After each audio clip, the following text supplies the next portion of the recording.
This is Group 1's Singapore Country Analysis presentation by Patrick Rogers, Ezekiel Sims, and myself, Raven Worley. Here's our outline on Singapore. Ezekiel's going to lead us off talking about the country's background, and then she'll discuss the business practices. She'll give it to myself. We'll talk about the economic situation. I'll hand you off to Patrick, where he will discuss the country's competitiveness and healthcare, and he'll give it back to me, and we'll discuss a couple of recommendations and wrap it up with a conclusion. Singapore's background.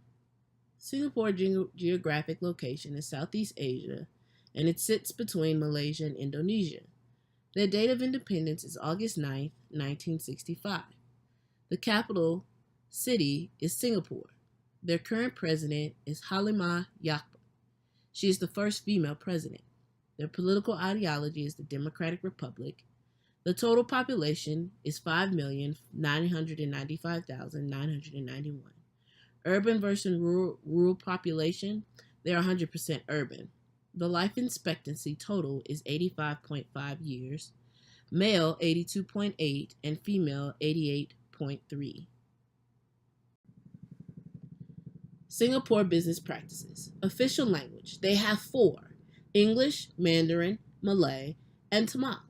Literacy rate, male versus female, 97% being overall, 98.7% men, and 95.4% women. The country time zone, Singapore time zone, also known as SGT. They're plus 12 hours ahead of Washington, D.C. Work days per week, they could work up to 5, or some work up to 6 days per week. Work hours per day, they work no more than 12 hours per day. On that 6th day, they work a half a day. Industries, agriculture 0.7%, industry 25.6%, and services is 73.7%. Unemployment rate is 9.1%. The exchange rate, $1 is 1.35579 Singapore dollars. $1 Singapore dollar is 0.737576 US dollars. Now for Singapore's economic situation. So as a high-income economy, Singapore is one of the world's business-friendly environments with simplified regulatory laws for entrepreneurs, and is one of the best-ranked competitive economies.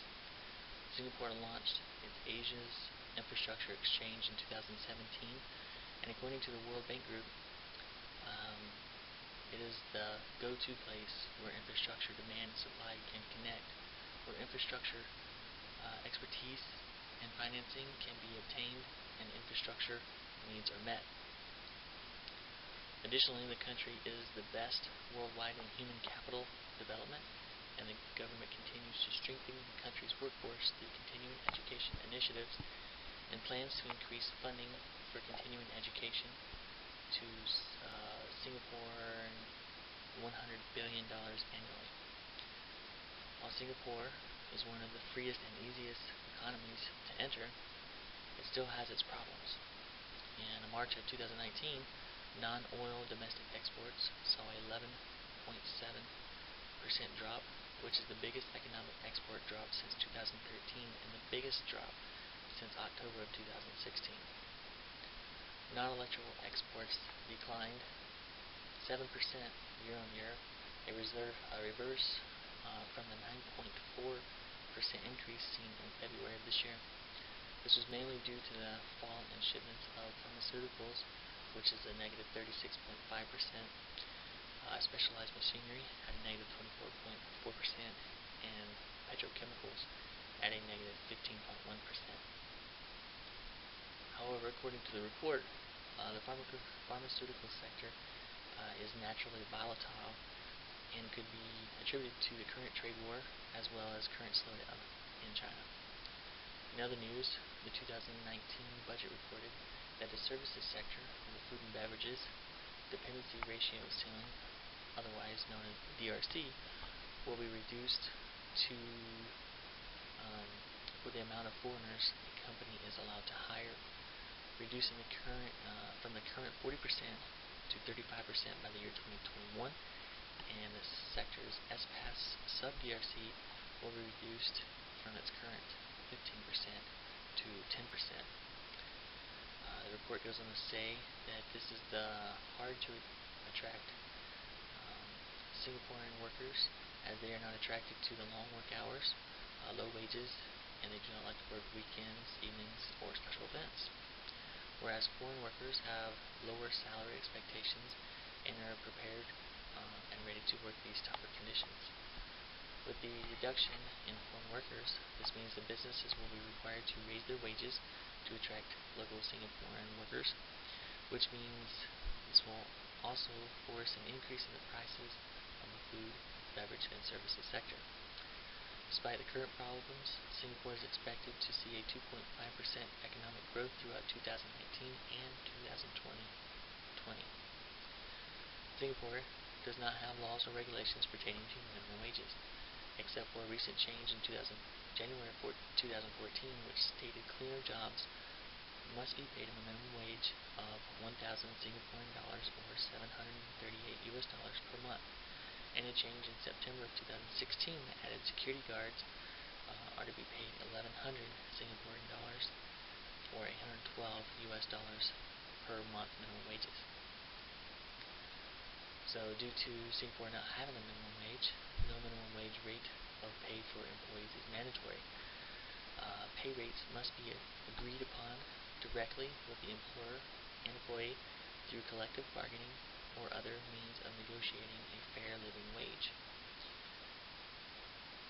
However, there's other sources that report the monthly wages ranged from 1,302 Singapore dollars or $961 to 5,808 Singapore dollars to $4,287 per month. Singapore's unemployment rate is currently at 2.2%. That was as of December of 2018. And as of February of 2019, the current country's inflation rate is at 0.5%. The official exchange rate GDP of Singapore in 2017 was 323.9 billion, while the real growth rate GDP was 3.6%, and the per capita GDP was 94,100.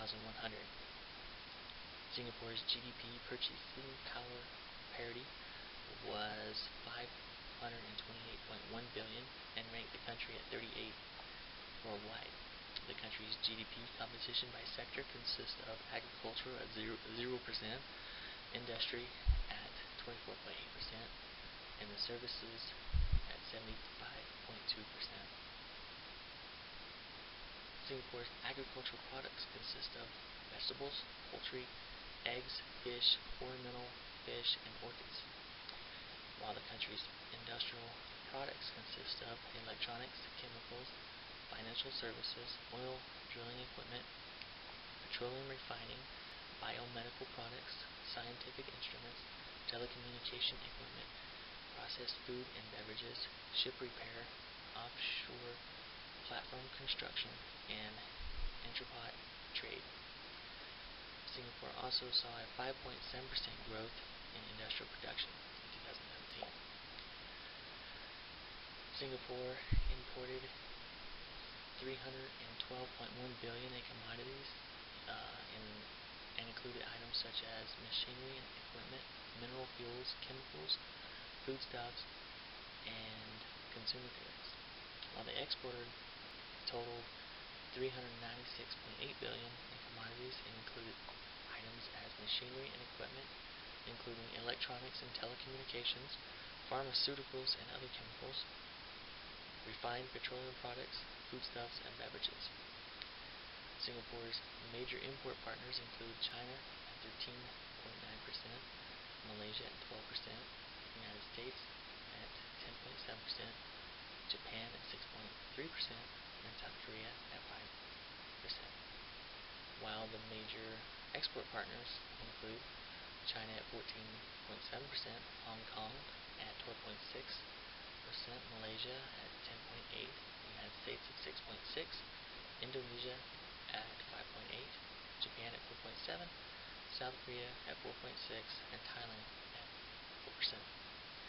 This concludes the economic situation, and up next is Patrick with the country's competitiveness.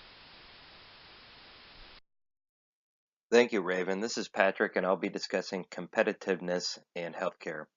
Singapore's property rights ranks 97.4, which is second in the region and is ranked very high worldwide. Government integrity ranks at 95.1 and judicial effectiveness at 92.4. Singapore rates so high because of its free market economy, corrupt-free business practices, fiscal policies, and transparent legal framework. With a government keen on promoting growth from both from within and foreign investment, and a society which is intolerant of corruption, the country will remain steadfast in economic freedom. The education system in Singapore consists of primary ages 7 to 13, secondary ages 14 to 17, and vocational and tertiary schools.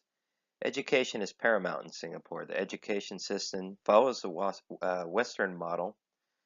The first 4 years of primary education form a foundation stage with common curriculum. During the 2-year orientation phase that follows, though, pupils are streamed per subject according to their learning abilities or difficulties. Secondary education is broken down into streams, which are based on scores received in the primary school examinations. There is an express stream, which takes approximately 4 years, and a normal stream, which takes 5 years to complete. Both streams have the same outcome of leading to the Cambridge exams. Following the exams, students will then choose to continue their education in either an academic or technical field via vocational or tertiary education. The Institute of Technical Training provides vocational training. The government has pledged the equivalent of $1.6 billion to staff it up with more competent teachers. So that is 1 in 4 of its students enter a polytechnic instead of 1 in 5. Students must complete a 2-year pre-university course prior to entry into university-level schools. University begins with undergraduate courses to complete a bachelor's degree. Following this, there are graduate-level courses which lead to various different types of diplomas. Singapore's infrastructure consists of railways, pipelines, roadways, airports, maritime transport, and a communications network. Singapore has an expanding rail network consisting of 230 kilometers or 143 miles, with plans to expand to 360 kilometers or 224 miles. Singapore's expanding rail network will be vital for transportation throughout the country, making rail transport easily accessible for the majority of the country's population. Singapore has 3,220 kilometers or 2,000 miles of domestic gas, 1,122 kilometers or 697 miles of cross-border pipeline, and 8 kilometers or 5 miles of refined product pipelines throughout the country. Singapore has 3,496 or 2,172 miles of roadways, all of which are paved. This includes 164 kilometers or 102 miles of expressways. Singapore ranks 122nd worldwide in the total length of its road network. Singapore has 9 airports, all of which have paved runways. Singapore is within a 7-hour flight radius of half the world's population in the Asia Pacific. So it's no surprise that Changi Airport is the world's 7th busiest airport, servicing more than 100 international airlines, and is also among Asia's top 5 airports for air cargo.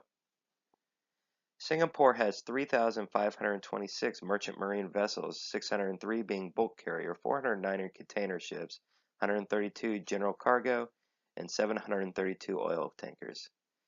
They rank 6th globally in merchant marine vessels. Singapore Port is the largest port in the country. It handles 30,903,600 20-foot equivalent containers annually. India has 8,462,800 cellular phone subscribers with 34 lines per 100 inhabitants. Singapore ranks 97th international in cell phone subscribers. The country has over 4,683,200 internet users, accounting for 80% or 81% of the nation's population and is ranked 61st in the world. The state controls broadcast media with 7 domestic media stations. There is also broadcast media from both Malaysia and Indonesia available. Healthcare in Singapore is universal. In its 2010 report, the World Health Organization ranked Singapore 6th out of the 100 best health systems in the world. Singapore has 22 hospitals and medical facilities within the country. These facilities are both public and private, with high-quality care offered at both. The main difference between the private and public healthcare facilities will be the level of service and comfort provided to the patient. Singapore spends approximately 4.9% of its GDP on healthcare and has 2.4 hospital beds per 1,000 people and 2.28 physicians per 1,000 people. Singapore's only significant infectious disease is the Zika virus. HIV poses little risk in Singapore, with 0.2% of the population having the virus, and there have been less than 100 deaths caused by the disease. The major causes of medically related deaths in the country are cancer, pneumonia, heart disease, and cerebrovascular diseases. I will now be followed by Raven for recommendations. Thank you.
Thank you, Patrick.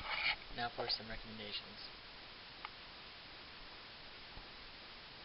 So, while Singapore is one of the most advanced and economically free countries, we were able to identify a couple areas where we thought improvements could be made. As advanced as Singapore is, they should strive for the country's citizens to be 100% literate. The country should seek to ensure this becomes the standard and to be the example for other countries to pursue. Additionally, Singapore should continue to develop their education system and ensure they are obtaining and retaining the best educators for the students. While there is some reason to believe that the recent drop in non-oil domestic exports is contributed to the trade wars between the United States and China, this can't be a long-term excuse, as Singapore needs to boost these non-oil domestic exports. Singapore should seek out additional trade agreements, especially in circuitry, electronics, and the pharmaceutical areas. Singapore is a leader in these areas, as well as Japan, Korea, and other countries. Singapore needs to develop new agreements with additional countries so they can keep an edge on the market. Singapore should direct their attention towards African countries such as Rwanda, as they have begun making laptops, and additionally Latin America and countries like Costa Rica, as they are a leader in making medical equipment. Seeing as Singapore will be reducing the amount of foreign employees allowed by businesses in the food, beverages, and the services sector, to make it more appealing to Singaporean locals, they should develop or establish a minimum wage for the country. As it stands, Singaporean locals are not attracted by the low wages and the long working conditions of these sectors, and this is why many foreigners work in these sectors. We believe in order to keep these prices from soaring in these sectors, as This will drive many businesses to negotiate unreasonable contracts to appease the locals' demands. Then the government must step in and create minimum wages or salaries for these sectors.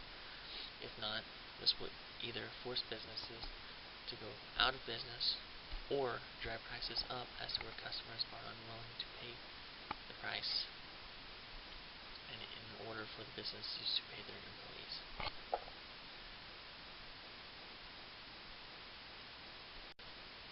In conclusion today, we talked about the country's background, business practices, the economic situation, some of Singapore's competitiveness, as well as the healthcare, and wrapped it up with a couple of recommendations.